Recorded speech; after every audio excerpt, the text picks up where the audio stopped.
Hello, everyone. This is the Neer Podcast, where we discuss environmental challenges and sustainabilities and other topics. And we are absolutely honored to be joined by Mr. Sopan Joshi, a journalist and author with extensive experience in the field of sustainability and environmental development. Sir, at Project Neer, for some background information, we have worked on making groundwater recharging systems and also shared water resources. We have been working in a village called Mangad in Faridabad, where we have, with the help of the local community, we have built lots of systems and structures that help with wastewater management and groundwater rejuvenation. Without any further ado, we'll get started now. So, first of all, you have had experience in this field for decades. What inspired you to really get into it? Good afternoon. Uh, I'm glad to meet you and to speak with you. I am a child of the 70s and the 80s, and this is about when environmental concerns became popular in India. As a young boy, I remember wondering about the larger environmental issues and beginning to hear from several quarters about it. And I also knew that this was a new conversation. And this was something that was important. It was going to get big. So when I began working, I looked for something that framed my understanding in the larger natural environmental context. Okay. So when I became a journalist, I started working on subjects that had to do with the natural world. And since that time, has your understanding of how people perceive and even talk about environmental challenges and sustainability, has it changed since when you started? Of course, it has changed. It's almost 30 years now since I began working. And from looking at it with the eyes of a young man to now, there is a shift in understanding. With age, any person acquires some depth and loses some of the enthusiasm one had when one was young. So one of your most widely acclaimed books, which is Jal Mal, it focuses on a different lens, which isn't very widely related to what people talk about. It considers a more cultural and societal perspective on environmental issues, and it talks about how the relationship that society has with nature fundamentally impacts how they act. So, do you think that this perspective and this lens needs to be adopted more to really address and make progress with environmental issues? I should certainly hope so. That's the reason that book was written in the first place. To me, the book began sometime around 2003 when I was traveling to Ladakh to write about primarily agriculture in Ladakh and a few other cultural themes. And that's when I came across the traditional toilets that Ladakhis have used for, who knows, hundreds of years. And these toilets collect urine and feces, turn them into fertilizer, and put them back in the soil. Ladakhis were forced to do this because, being a cold desert, the soil of Ladakh cannot hold nutrients. And this is quite common in desert soils because they don't have water. So nutrients tend to break down.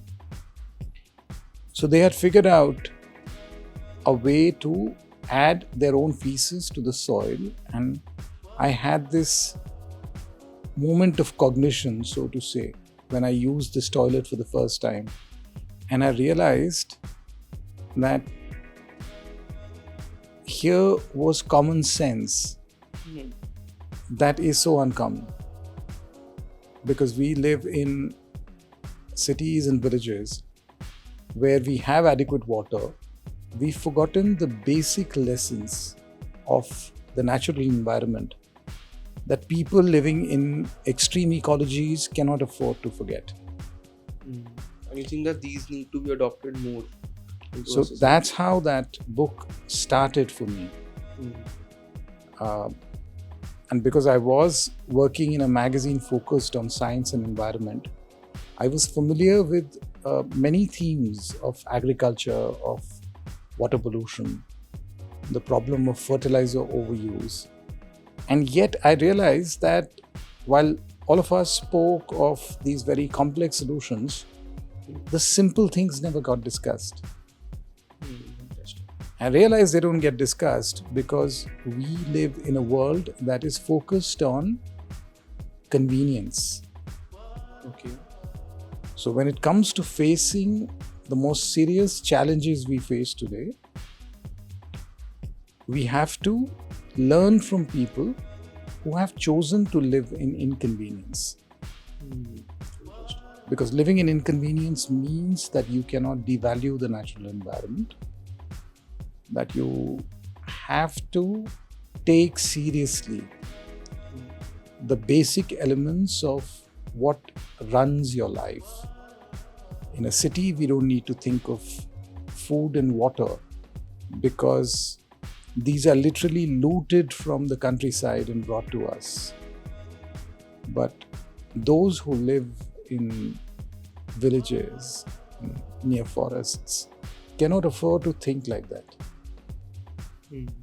And when we end up polluting and destroying our resources, we'll have to go back and learn from people who don't have those resources. That's how Jal Mal happened. Interesting. We at Project Neer, we also believe in a similar ideology because in Bangalore we have worked extensively on building johars, which are small percolation ponds, small, more traditional based approaches, not very scientific based, modern technology based approaches. But we really figured that approach out when we talked to the community over there. We really got some traditional opinions from them, and we figured out that this shared water resource in this context, it's going to work better than modern, more scientific approaches. So I completely agree with you on that point, where traditional knowledge is more about common sense and that it is still uncommon. But why do you think that these johars, which I've seen becoming more and more popular and recognized in the modern era, despite being more traditional, why do you think they're gaining so much relevance today? Well, they are discussed more often now than, say, 50 years ago. But the number of johars is certainly not comparable to what it was earlier. Before the transformation of India under colonial governance, the British colonial governance, every village, every city had more water bodies than you could count. And johar is merely one kind of water body. If you go to villages that still have some of their old layout, you will see that this is a network of wells, of tanks, of johar, and there are innumerable solutions to water conservation and water harvesting that are, the villages will pick the one that is best suited to their conditions, both social conditions and natural conditions. So to say that these are becoming popular will not be correct. It's just that they get discussed more often because the large-scale engineering solutions that were supposed to sort out all our problems clearly have hit a wall by now, either in terms of capacity or the kind of destructive fallout they leave in their wake, or literally the annihilation of the water sources. So these were actually much more popular earlier, and these were created, designed, and executed by ordinary villagers. But somehow, in this country, once we acquire some degree of education, we start looking down upon our ordinary people. And we think we know better than them. So this is also the reason you would see some conversations like, suddenly more johars are being built now. That is not true. Okay. It's just that the new people who know nothing about it have discovered it now, and they've begun to talk about it a little bit. So it's a little bit like millions of people living in America, and yet people saying Columbus discovered America. It's something like that. Interesting analogy. Okay. And do you think that local initiatives which are more small scale, maybe more community driven, which utilize traditional methods such as johars or other traditional methods, do you think they are often more effective in tackling environmental challenges compared to more large scale, centralized, maybe even state-led policy solutions? So this is an example of how our thinking is shaped by ideas of engineering and control. The fact that you feel the need to ask this question shows that the way we think and discuss things is fundamentally flawed. Because we take a kind of engineered reality that is not very old. We take that to be real. And what has sustained us for literally centuries suddenly seems like an alternative or a revolutionary new solution. Okay. People have lived in this land for centuries. Your ancestors, my ancestors, how did they survive here without large-scale engineering interventions to divert water on a large scale? How did they survive? Traditional methods that they used to use. Well, you can use the adjective that is convenient. Traditional, modern, these are labels. But the idea is that they must have known something that helped them survive over here. And for such a long period of time. This land has been occupied for millennia. There have been, we find evidence of cities and villages in archaeology going back thousands of years. You go back to any of the sites of the Indus Valley civilization, and you'll find elaborate water management systems. And you will not find such elaborate water management systems in the modern cities and villages. So what's traditional? What is modern? These are labels we use for our convenience. We need to discard such labels, and we need to start thinking in terms of what works and what doesn't work. What is costly or prohibitively costly, and what is efficient and affordable. Once we begin to think like that, we will stop getting trapped in ideas of what is traditional and what is modern, and we'll begin to see it like our ancestors saw it, which is what works and what doesn't work. But don't you think that these circumstances that our ancestors had to face were radically different from what we have to face? Because now we have climate change and pollution and all these other factors that weren't really they didn't have to be factored in when our ancestors were working on these problems. So what do you think about that? We are assuming here that they did not face problems. The fact that they build these elaborate structures shows that they faced great problems, great challenges. And they worked to find solutions for their survival. That's exactly what we need to do. Now, they might have had some challenges that we don't have today. We might have a few challenges today that they did not face. But the basic need to find sensible solutions is the same. That does not change with time. It was the same when people were living in the cities that we know today as the Indus Valley sites. They were facing the same challenges. Maybe a few of the challenges were different, but roughly the need to innovate, the need to find solutions to pressing problems, that need is it's an inherent part of life. If you're alive, then those are the challenges for your survival. And pollution and the kind of environmental crises that modern industrial living has created for ourselves, yes, these are new. But dealing with them will require old methods, at least when it comes to social and natural realities. Yes, there is an additional layer of engineered, modern, technological approaches to these problems. But that's just one layer.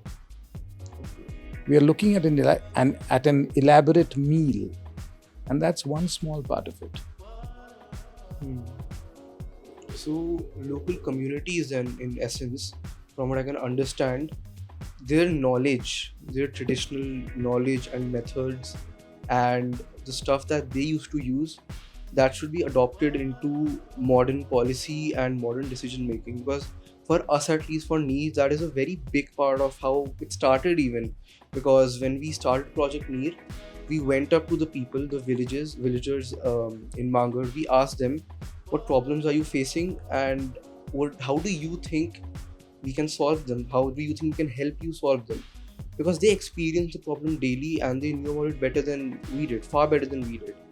So they were the ones that told us that we don't really want an ad hoc solution. We want something meaningful, long-lasting. And they eventually, discussions and conversations with them led us to shared water resources, which we have focused on extensively now. But what I've noticed generally is that the voices of these local communities, they're not taken into consideration when thinking about policy or discussing about decisions regarding these environmental challenges, how to tackle them. So do you think that it's really important to take their opinions into consideration? Well, that is the basic premise of democracy. Democracy is about accounting for people whose lives are at stake. Fair enough. Right? And we don't have this because of the we've assumed, at least this is a really weird thing about our country, especially when our people learn a few things in a modern context, they begin to think that they know more and better than people who don't. And this reflects in little terms that are handed out to us and that we take for granted, such as a local community. Right? Okay. Local community is a pejorative term. Okay, everybody is local somewhere. Okay, you are a local where you come from, but because you have the power and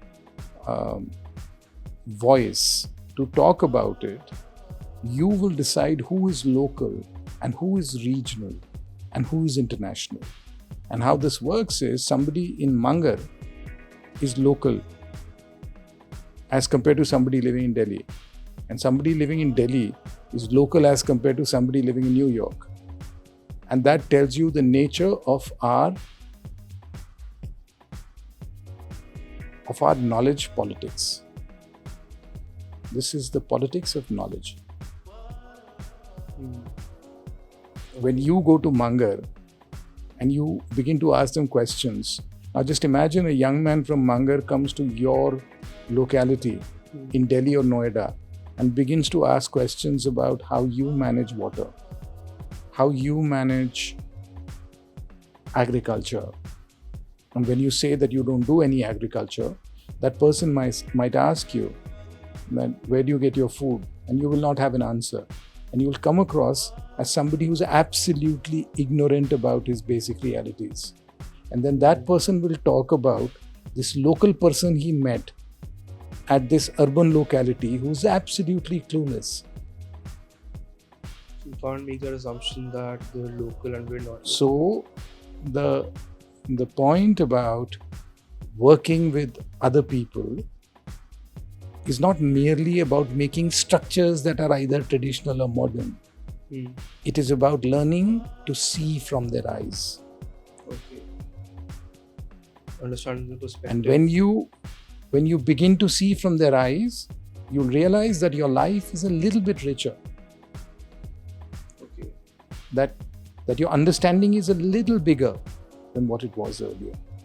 But for that, you have to lend yourself to their realities. Okay. Right? You cannot assume that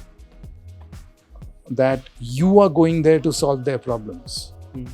They didn't invite you. Yes. Right? You went there because of some need that you have to go there. Sure. And it's important to remember this politics of knowledge when we approach other people, when we approach our people. These are lessons that are not taught these days. We were taught these lessons when we were young. Right? We were told to keep our opinions to ourselves. Right? But opinion in today's media saturated world has become a very big word. Like, that is your perspective, this is my perspective. And it's become quite common to generally hold forth and give opinions. Yeah. Right? We did not have that liberty. Because we did not grow up in a media saturated environment. So people mattered more than the electronic media that we were using to connect with them. And that's what we need to, that's the basic part of human interaction. We need to go back to those basics and we need to stay there in our interactions with people who are in some way different from ourselves. I don't know, does that make sense to you? That does make sense. It's quite interesting because I think our generation hasn't really thought like that before. So it'll be a good idea if you decide to do a trip for the young people of Mangar to your school, your college, your university, your locality. Okay. Right? And you ask them to ask the questions. And that could be an interesting experiment. Could be, certainly would be. Yeah. Okay, so on a final note, I wanted to ask you about our youth.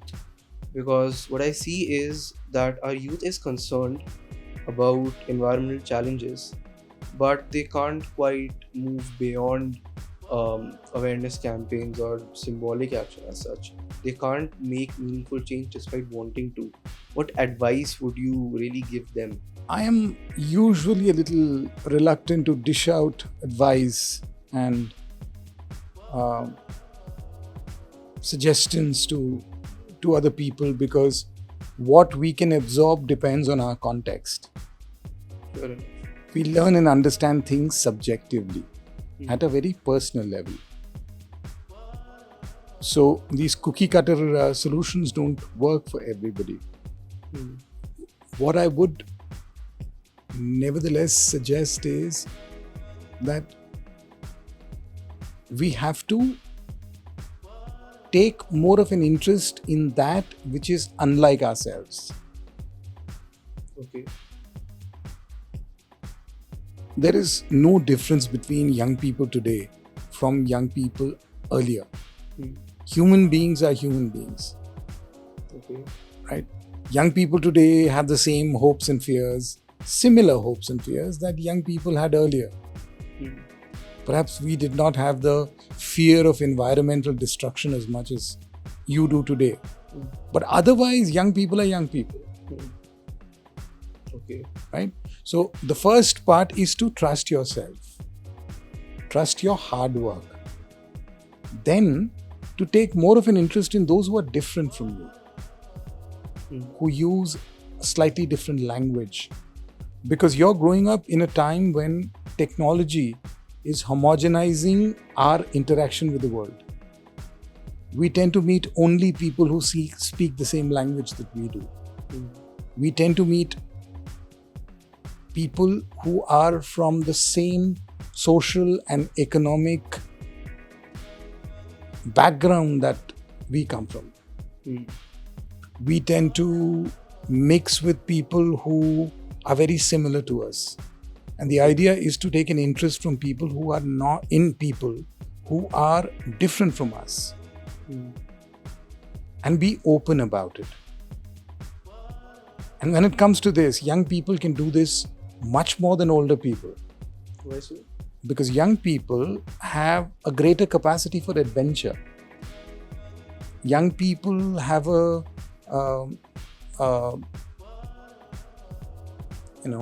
far greater capacity to take a new path. Because they are not habituated in old ways. They can actually carve a new path for themselves.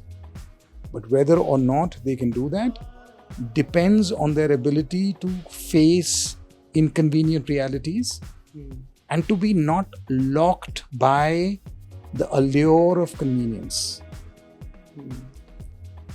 Generally, I think young adults and even people more my age, they prefer to stay in their own comfort zone rather than really leave and explore. All people do that.